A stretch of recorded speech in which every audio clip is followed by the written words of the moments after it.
Okay, everybody.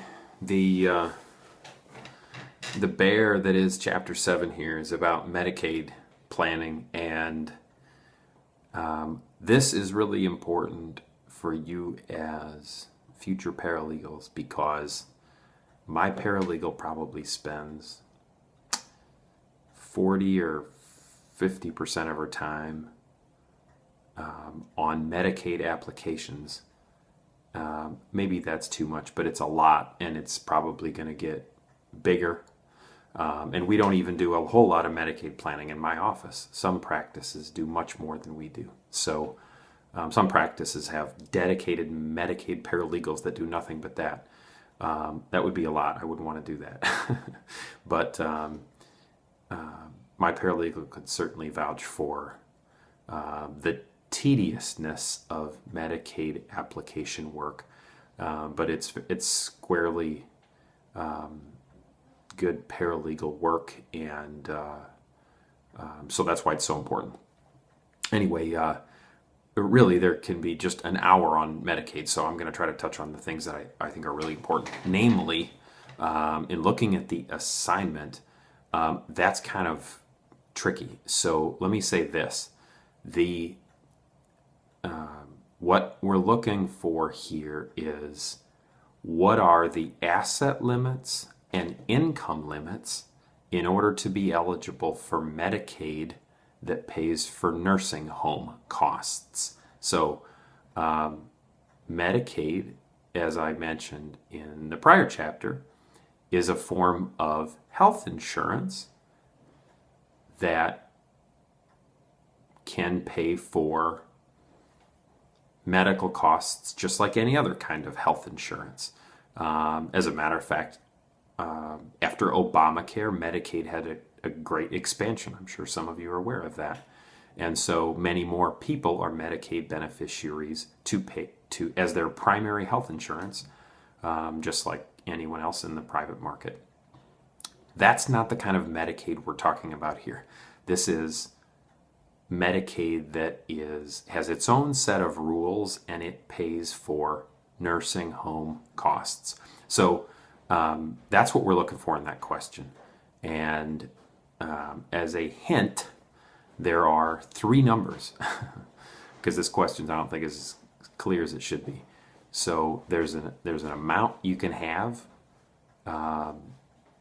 as an individual. There's an amount you can have as a married couple, and there's a certain amount of income that a married husband or wife who lives in the community can keep.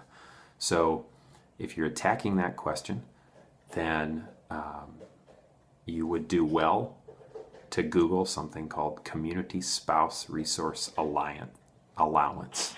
It's kind of a mouthful. Community Spouse Resource Allowance. That's how much money married couples can keep and become Medicaid eligible. So I want to give you that tip, and maybe that'll point you to where it is buried away in Illinois law as to how much that is. Let me back up and say this. So again, what this is all about is if a client comes into your office and they say, we've got, say it's a single woman and she's got $100,000 in her checking account and savings account and her house. And let's say this, let's assume it's her daughter, and her daughter's her power of attorney agent. She says, my mom is in the nursing home and she's going to have to remain there. She can't come home. And, how are we going to pay for this? Like we talked about in the chapter before, we know Medicare is going to pay nothing after 100 days. So her health insurance will stop paying. And once that 100 days runs out, you start writing checks in the amount of $7,500 or $7,800 or $8,200. It's super expensive. And once you are broke, then Medicaid becomes the payer, assuming you're in a facility that accepts Medicaid. Some don't, in which case you have to leave. That's how it works. I didn't create this healthcare system. I don't think it works very well. It's what we've got. So that amount is $2,000 for an individual. So if you don't get this question right, it's because you didn't watch this video. So as an individual, you can keep $2,000. And in addition to keeping $2,000, you can keep a car, some personal property items, a burial plot, and a certain type of life insurance that pays for the funeral home. So if you don't think that's very much, it's not. You got to be broke, and you go broke paying for nursing home care, and then Medicaid steps in. So you can also keep a house. That's totally misunderstood in this area. So if I'm in a nursing home, I can keep my house if I'm a single individual. I never have to sell it. It's kind of hard to figure out how you're going to pay all the bills if you're having to give all your money to the nursing home, but you can keep the house. Many times people sell it anyway, but you can keep it. And that's it. And then Medicaid kicks in. So when you are a married couple, fortunately, in Illinois, we have some of the more liberal rules with respect to allowing your spouse to keep some money. They're called spousal impoverishment protections, and they're a good idea if you think about it. If mom is in the nursing home and dad is healthy and living at home, well, we don't want dad to be broke because they had to spend their last dime to pay for mom's nursing home costs. So in Illinois, we allow what's called the community spouse or the healthy spouse who's not in nursing home care to keep up to $109,560, a nice round number. But that's how much you can keep in assets and become Medicaid eligible if one of the partners in a married couple is in a nursing home, and the house, of course. So that's not a lot of money, but it's at least something so that the individual living in the community can have some assets left if they outlive the unhealthy spouse. So there's a whole raft of planning techniques that are outlined in this chapter. I don't think that's terribly beneficial for you as a paralegal at this stage to be totally immersed in. It's some of the most complex and difficult work I think elder lawyers have to do, and you really have to wrap your arms around it. Complicated stuff, and what I want my paralegal to be able to do effectively is build. If I have assisted a client with Medicaid eligibility in some fashion, it's my paralegal's job to get the application filed with, in Illinois, it's the Department of Human Services, DHS. And these applications are 1,000 pages. They are gigantic.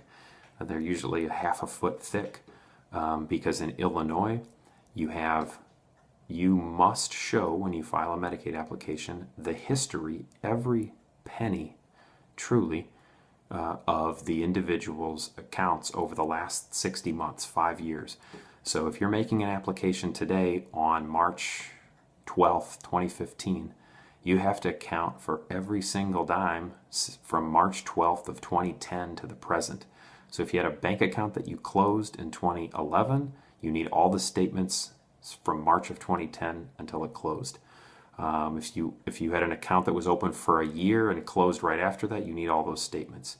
You need every single check, and usually over $500. You have to show that, a copy of that check. You have to show where every dollar came from over $500 into your bank account. And all of that is submitted to the Department of Human Services, and then there is, suffice it to say, a lot of back and forth to supplement the application. And you can imagine how difficult that could be. Somebody comes in who did everything in cash. It's very hard to track money. But that's what my paralegal, that's a big part of her job, is to keep that communication open with the Department of Human Services, talk to my client and find out, to the best of his or her ability, where they understood the money to go. Calling the client saying, hey, you got to go to Harris Bank and get these statements from 2011, or you got to go over to MB Financial and get this annuity information. It it's labor intensive, but it's at the core of the work that my paralegal does. So as a hint, again, if you're working on the assignment on page 160, I think I've outlined what those numbers are for asset limits. The income limit, by the way, for a community spouse, I didn't mention this, is $2,739. Another nice round number, but that's how much income a healthy spouse can keep. In other words, the healthy person in a couple doesn't have to give all of the household income to help pay the nursing home cost. They can keep $2,739. That's kind of a short answer, but that's what it is. So the challenge to you then is to try to find where in the public aid code these numbers are buried. But hopefully with those numbers, that'll help you with your search. So that's a thumbnail sketch of Medicaid, and feel free and get back to me with any questions or comments. I've probably done a great job of creating a lot more confusion, but it's really just it's thorny stuff. So we'll start there with Chapter 7.